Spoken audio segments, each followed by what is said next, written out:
What's going on, everybody? Welcome back to the channel. So in the previous video we talked about the Blue Ridge Overland Gear tool bag. This week we're going to talk about what you should actually keep in your toolkit, be it this or however else you decide to carry your tools. So that being said, let's go back to the tailgate. I'm going to open this thing up, show you what I carry, and probably where you can start on putting your toolkit together. So let's go.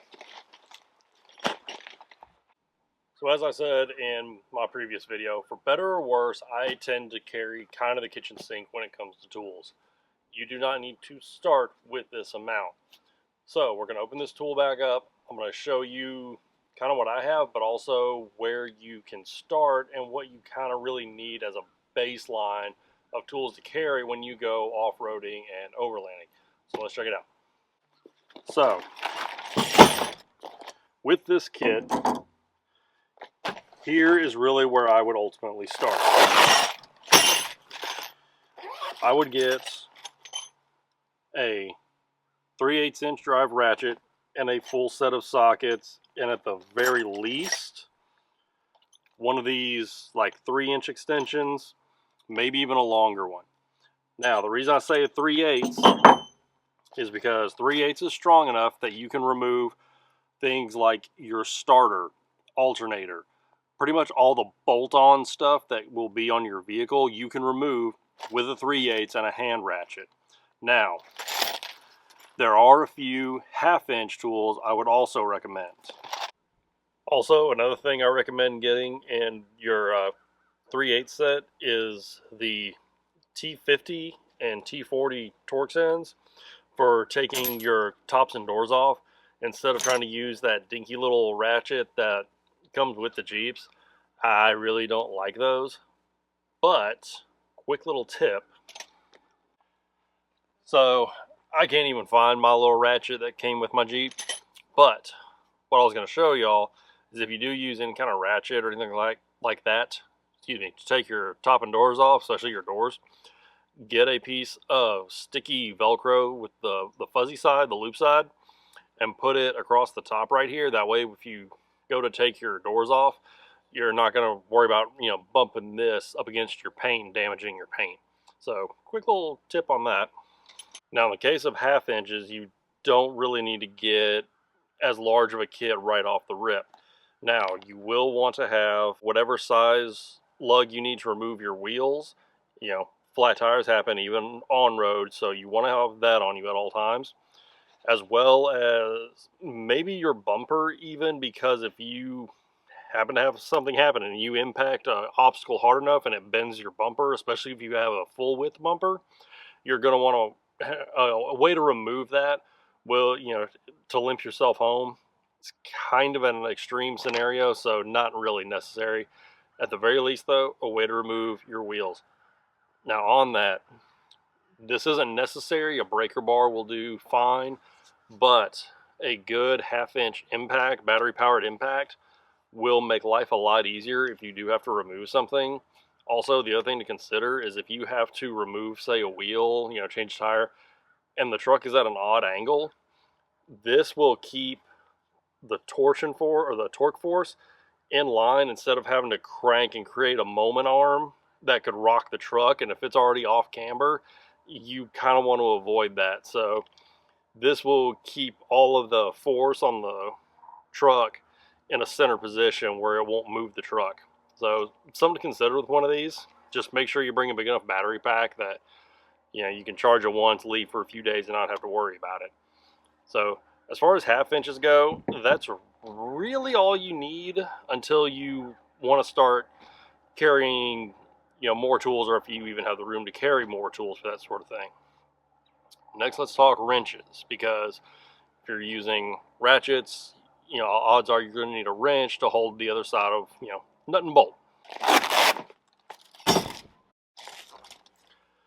Now when it comes to wrenches, your traditional just box in combination wrench, just get you a full set of them, or at the very least, figure out what, just like with the 3/8, either carry a full set or at least figure out what the most common sizes are on your vehicle thing.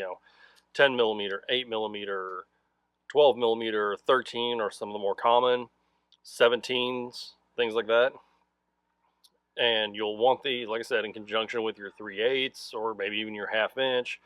I carry, 18 and 19 millimeters as well, because there are things like my control arms that have that size on them. And it'll just be a way, if you have to work something loose. Now, the good thing about these, though, you can start with these as opposed to a ratchet, because most of them do have the ratcheting end on them. So it makes getting it working in tight spaces easier.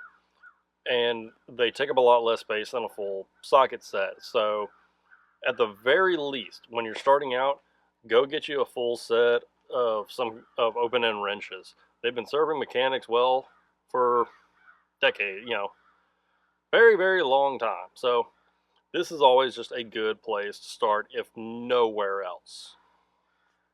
So this next pouch is things for grabbing stuff.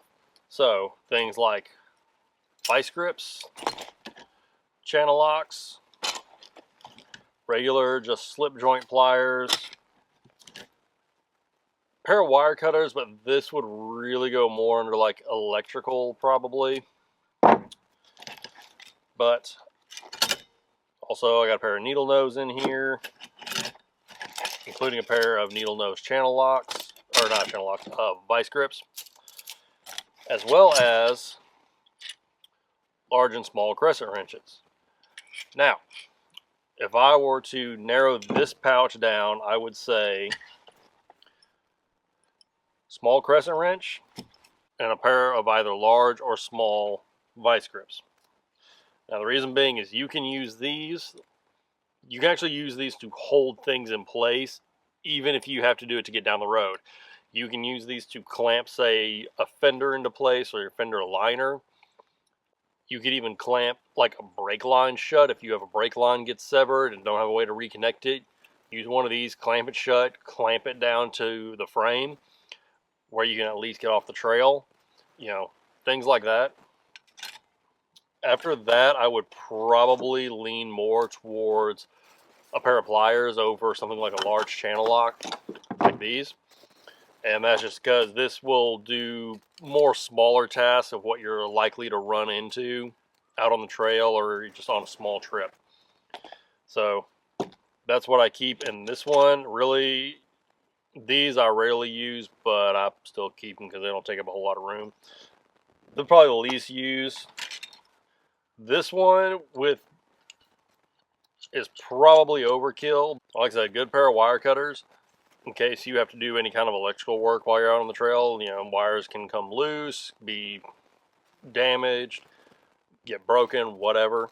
So now, of everything in my tool bag, the grippy stuff is probably the least used, but at the very least, I'd still recommend a pair of channel locks just in case, like I said, because that can pinch a brake line shut or a hose, something like that. That's more of like an emergency thing.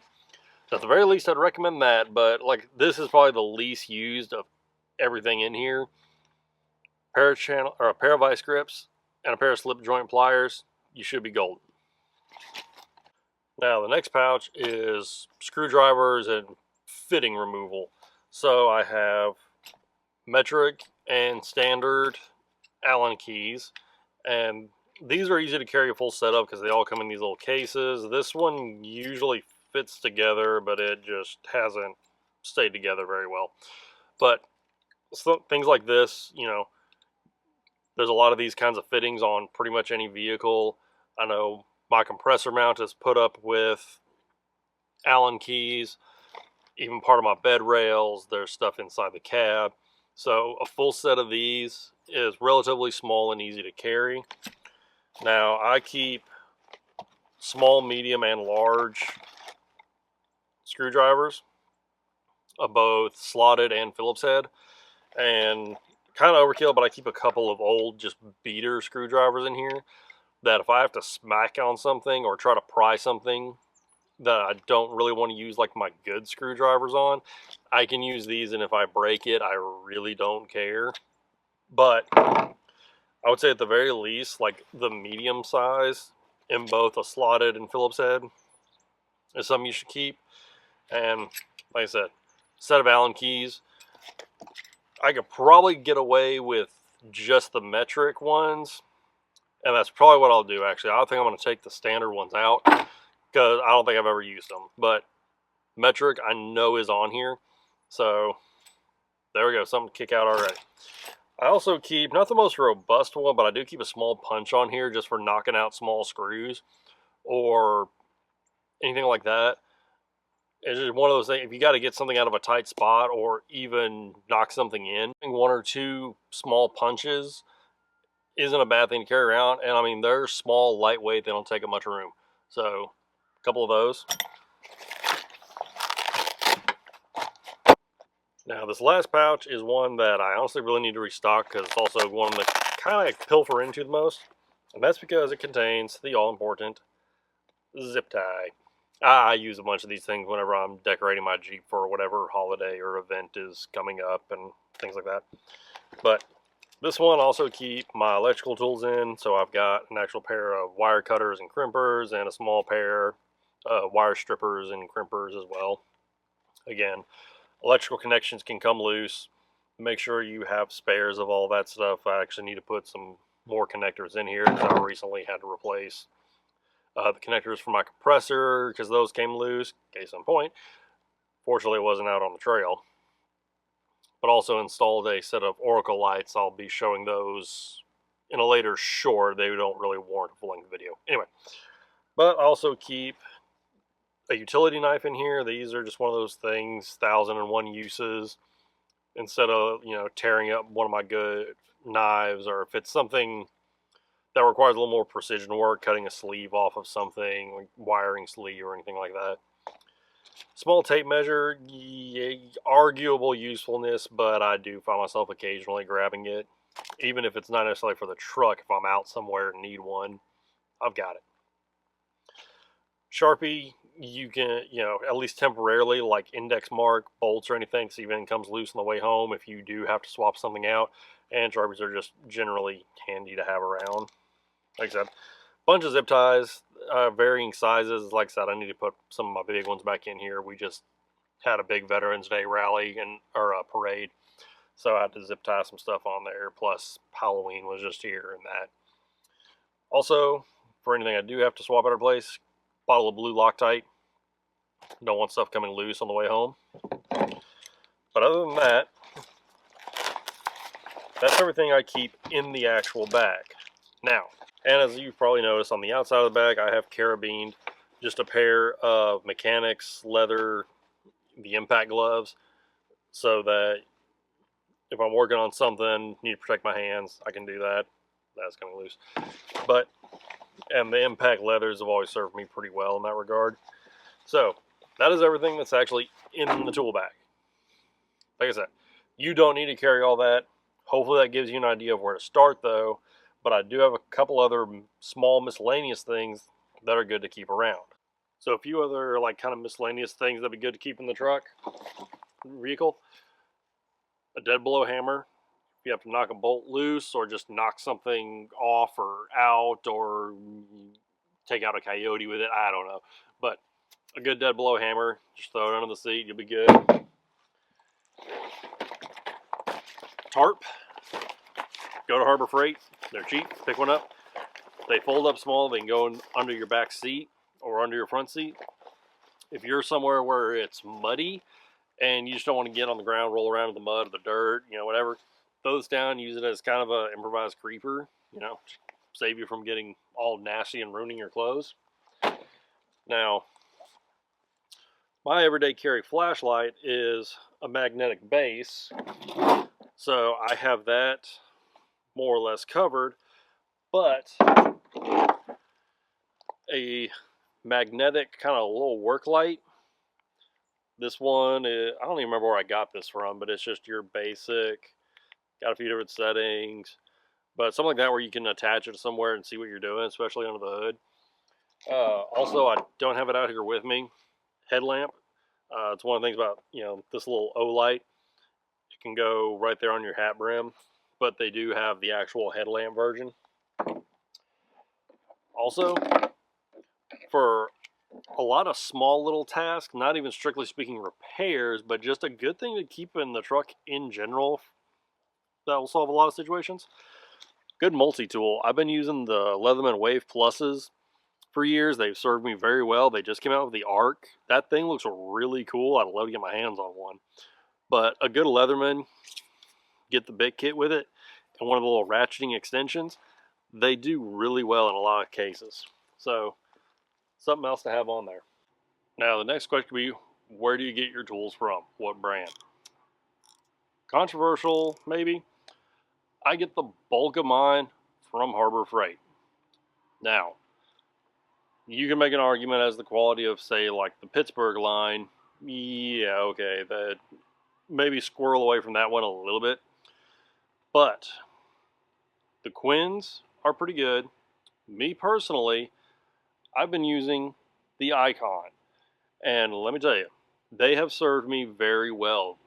The Icon tools have installed pretty much every mod I have on this Jeep, and nothing has failed on me. They have worked extremely well, and for the price, I can't think of a better option. I do have some Husky stuff in there as well. It's mostly the Allen wrenches and the screwdrivers, but all of my sockets are Icon. All my ratchets are Icon, and as well as, like, I've got my torque wrench in there that's Icon as well. I'm telling you, you start with these things. Also, here's the other thing. Harbor Freights are pretty ubiquitous. They're everywhere, and they honor their warranties. If any of these tools break, I can very easily go somewhere, go to a Harbor Freight store, and trade them out for brand new ones.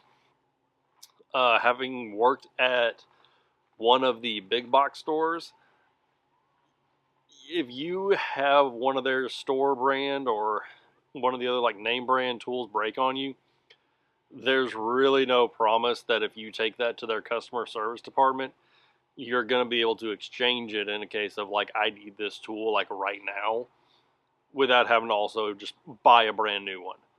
So that's the other thing I like about Harbor Freight. They're really good on their warranties. So that's something else to consider. Now, that's pretty much everything I keep as far as tools goes. You know, take the tools that I showed you, figure out what you need the most or what you don't need to carry. Start incorporating it into your kit, because like I said, you don't need that big tool bag. I'm going to shout out Blue Ridge again, but they do have other options. They do have their tool roll, which comes with 4 of those 4x12 patches. Again, go watch my previous review to see kind of the details on those. And then they have their tool sling for an even more compact package that comes with 2 of them. So they've got options. Or, you know, throw them in an old school toolbox, throw it in the bed. But whatever you do, make sure you have the tools you need on the trail, that if an emergency happens or something breaks down, you have the ability to either repair it yourself or enlist the help of somebody else. Because you don't want to be stranded out there with no way to get home. So, that's all for this week, guys. Thank you very much for tuning in. Until next week, y'all be cool.